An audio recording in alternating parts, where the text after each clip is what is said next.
किसान आंदोलन को लेकर विपक्ष का सरकार पर निशाना। कांग्रेस प्रदेश अध्यक्ष अजय कुमार लल्लू ने निशाना साधा है और कहा है सर्दी में किसान खुले में सो रहे हैं और सरकार को कोई चिंता नहीं है। अनुराग भदौरिया ने सरकार से सवाल पूछा है। समाजवादी पार्टी के नेता सुप्रीम कोर्ट के आदेश के बावजूद भी सरकार संवाद नहीं कर रही है। तो विपक्ष कांग्रेस और समाजवादी पार्टी किस तरह सरकार को निशाने पर लिया। किसान आंदोलन का बहाना लेकिन सरकार पर निशाना। अजय कुमार लल्लू कांग्रेस के प्रदेश अध्यक्ष, उनका कहना है कि सरकार बंगले में रह रही है, संवेदनहीन हो गई है और किसान ठंड में सड़कों पर है। दूसरी तरफ समाजवादी पार्टी के नेता अनुराग भदौरिया कह रहे हैं कि सुप्रीम कोर्ट के आदेश के बावजूद सरकार संवाद नहीं कर रही। किसानों को काला कानून नहीं चाहिए, सरकार ही बातचीत नहीं कर रही है। तो किस तरह किसान आंदोलन पर विपक्षी पार्टियों ने सरकार को निशाने पर लिया। कांग्रेस की तरफ से कहा गया कि सरकार कंबल में सो रही है, संवेदनहीन हो गई है और किसान ठंड में सड़कों पर है। तो समाजवादी पार्टी कह रही है कि सुप्रीम कोर्ट के कहने के बावजूद भी सरकार बातचीत क्यों नहीं कर रही किसानों से। हालात दिन पर दिन बनते जा रहे हैं। देश का किसान इतने ठंड सर्द में खुले आकाश के नीचे सोने पर विवश है। अन्नदाता दुखी है, निराश है।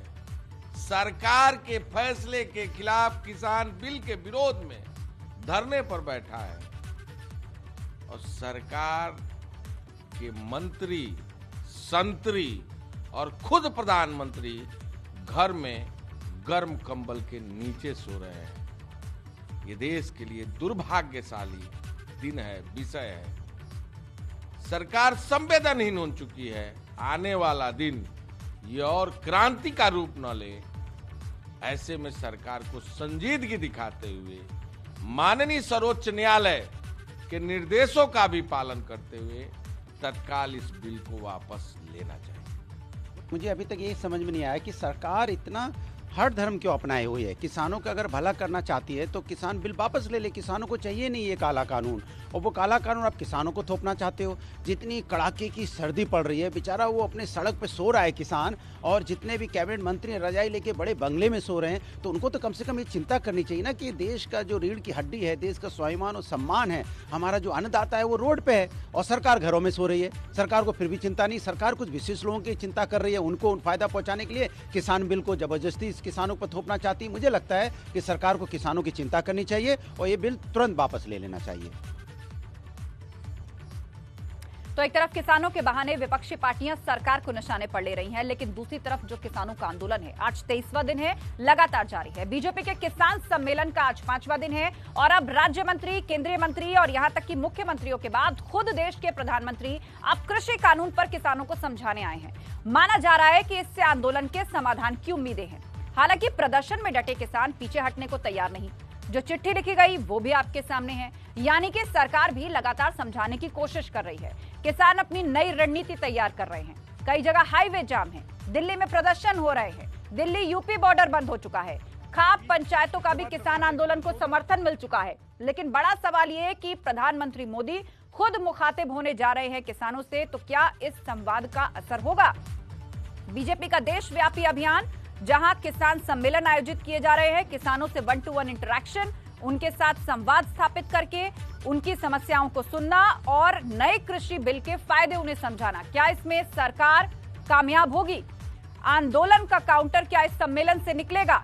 अभी तक किसानों के प्रतिनिधि सरकारों से बातचीत करते थे और उसके बाद स्थिति जो है अब आपके सामने है। आंदोलन चल रहा है, समाधान कहीं नहीं है। लेकिन अब सीधे किसानों से बात करके क्या इसका समाधान निकलेगा, इस पर नजर बनाए हुए हमारे दो संवाददाता अविनाश तिवारी और शक्ति सिंह, दोनों हमारे साथ जुड़े हुए हैं। सबसे पहले रुख करेंगे अविनाश तिवारी का। अविनाश, सुप्रीम कोर्ट भी कह चुका है कि आंदोलन से समाधान नहीं निकलेगा। आंदोलन करना, अपनी बातों को सामने रखना, ये सबका अधिकार तो है, लेकिन उसके लिए सड़क जाम करना, लोगों के लिए परेशानी खड़ी करना और संवाद ना करना, इससे समाधान नहीं निकलेगा। पर आज प्रधानमंत्री खुद सम्मेलन करने के लिए जा रहे हैं, मोर्चा पीएम संभाल रहे हैं, तो अब कुछ उम्मीद है। जी देखिए, आज तक अगर बात करें तो राजनीतिक मोर्चे से अब कोई उम्मीद नहीं है, क्योंकि प्रधानमंत्री लगातार कई दिनों से अपील कर रहे हैं किसानों से।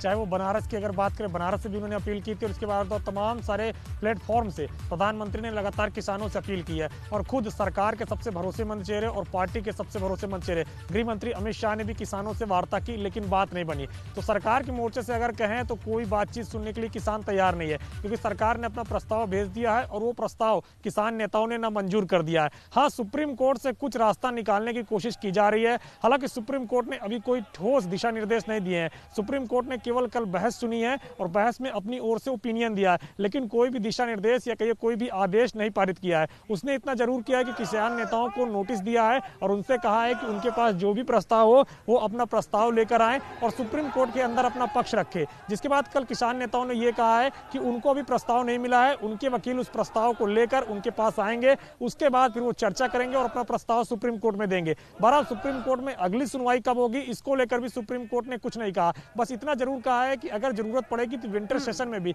यानी कि जो सुप्रीम कोर्ट में शीतकालीन अवकाश होता है, उस पर भी सुप्रीम कोर्ट सुनवाई करने के लिए तैयार हो जाएगा। लेकिन अभी जो किसानों का रुख है, जो सरकार का रुख है, उससे अब ये स्पष्ट हो चुका है कि सरकार और किसान की आपस में बातचीत से अब कोई बात नहीं बननी है। सुप्रीम कोर्ट के इंटरफियर करने के बाद ही कोई बातचीत बन सकती है। और सुप्रीम कोर्ट भी एक ऐसी कमेटी का निर्माण करना चाहता है जिसकी बात सरकार भी सुने और जिसकी बात किसान भी सुने, और दोनों ओर उस कमेटी की विश्वसनीयता रहे। इसीलिए सुप्रीम कोर्ट कोई जल्दबाजी में काम नहीं करना चाहता है और इसीलिए लिहाजा अभी तक कोई आदेश पारित नहीं किया है।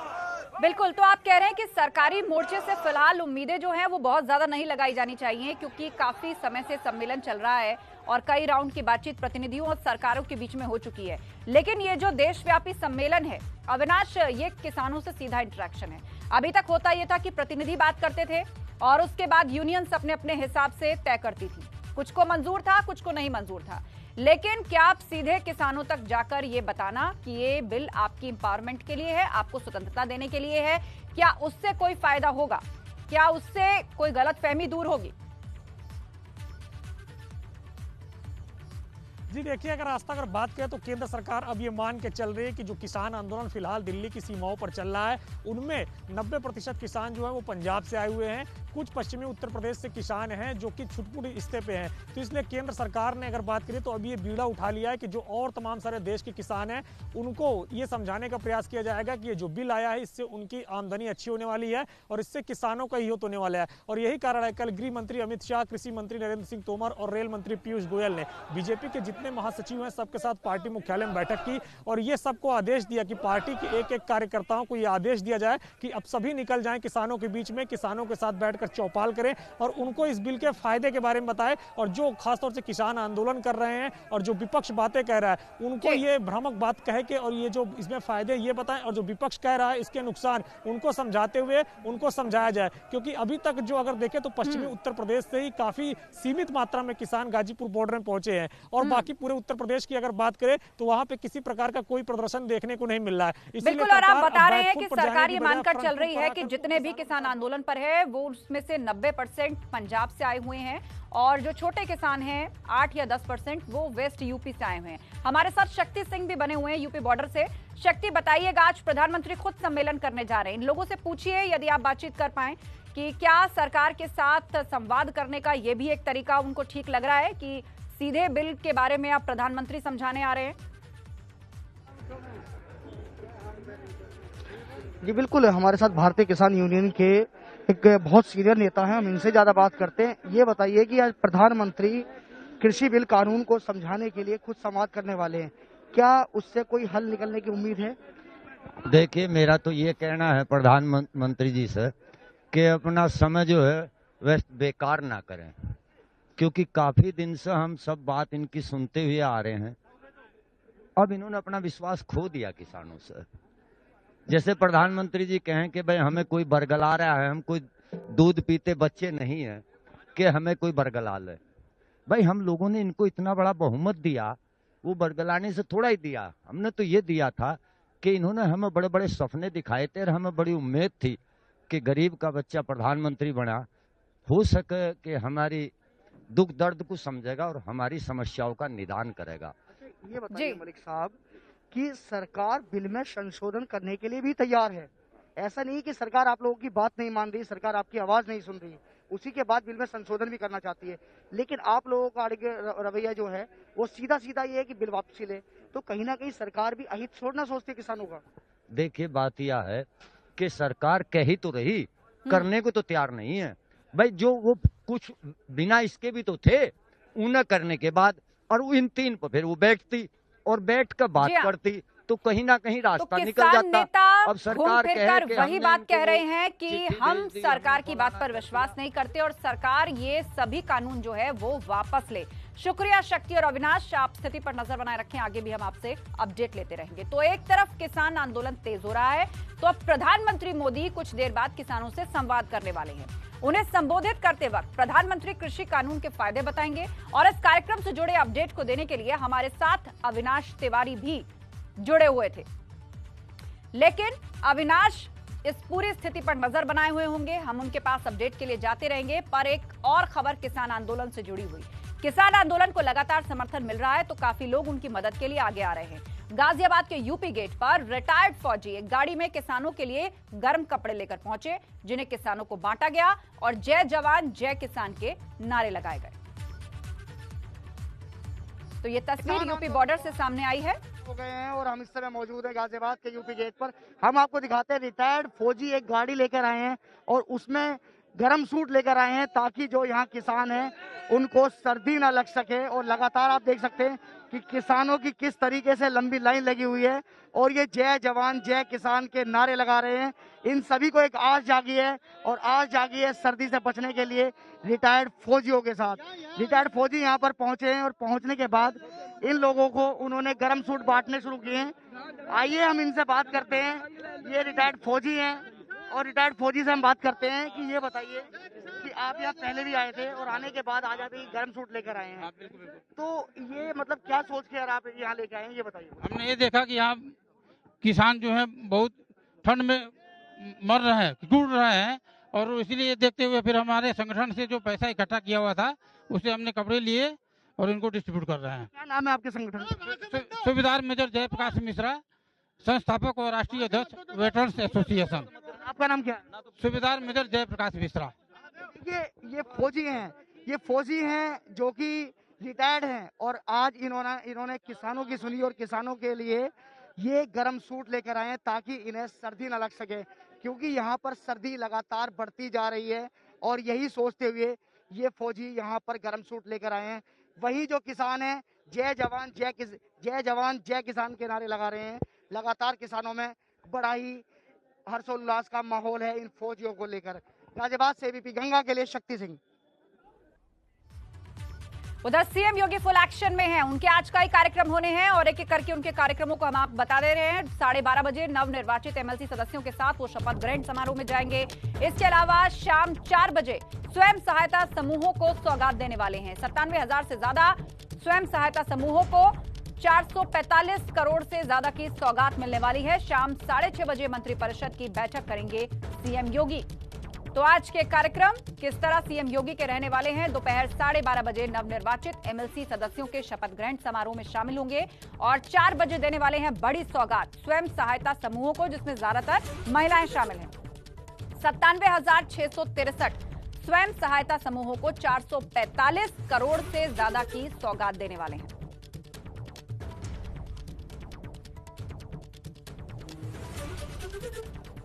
तो सीएम योगी के तमाम कार्यक्रमों में सबसे अहम मंत्री परिषद की बैठक मानी जा रही है, जो बीजेपी सरकार और संगठन की सबसे बड़ी बैठक है, जिसमें शाम 6:30 बजे सीएम आवास पर मुख्यमंत्री के अलावा बीजेपी के यूपी प्रभारी राधा मोहन सिंह होंगे।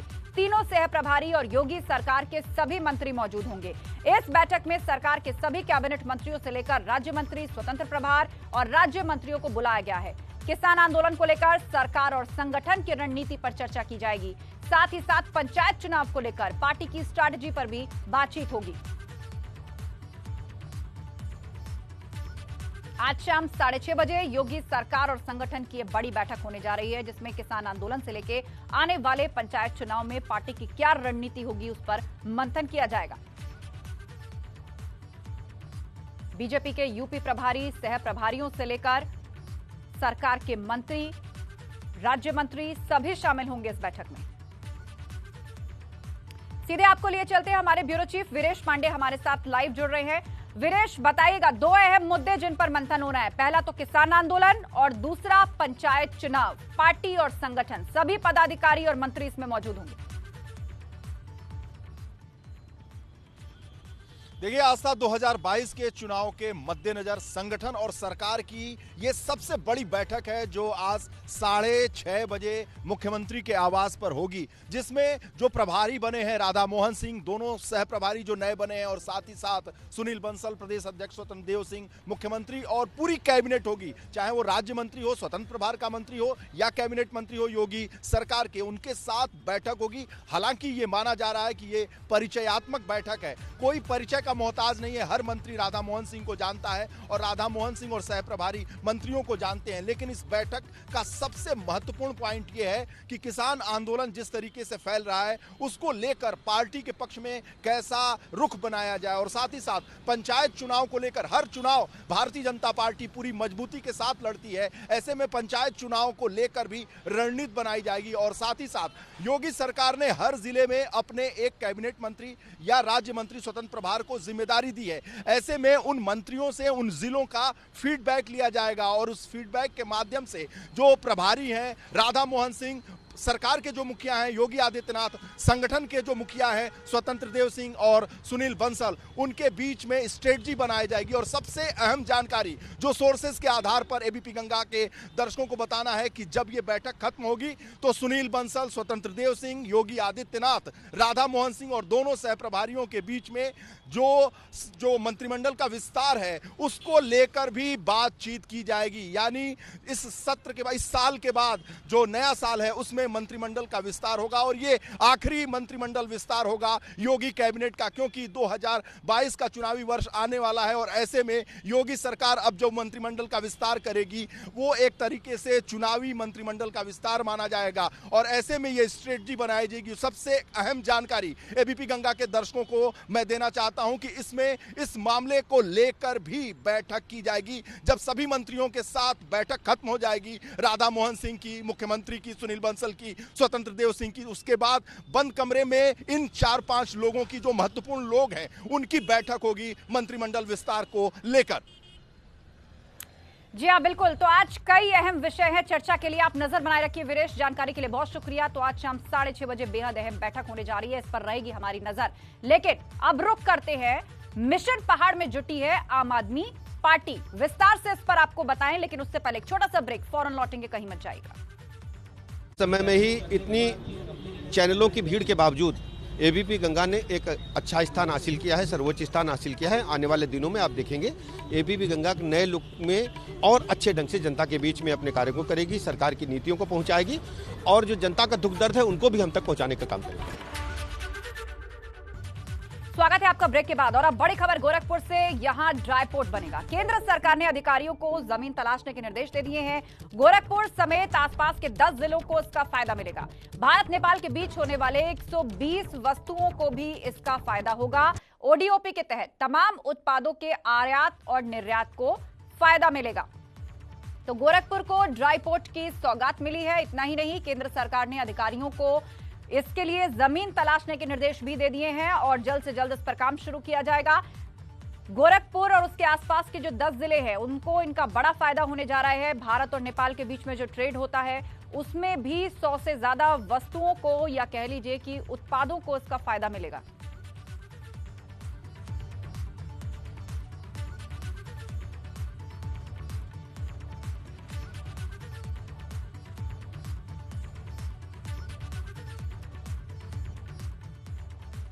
वक्त एक ब्रेक का है, खबरों का सिलसिला जारी है, बने रहिए एबीपी गंगा के साथ।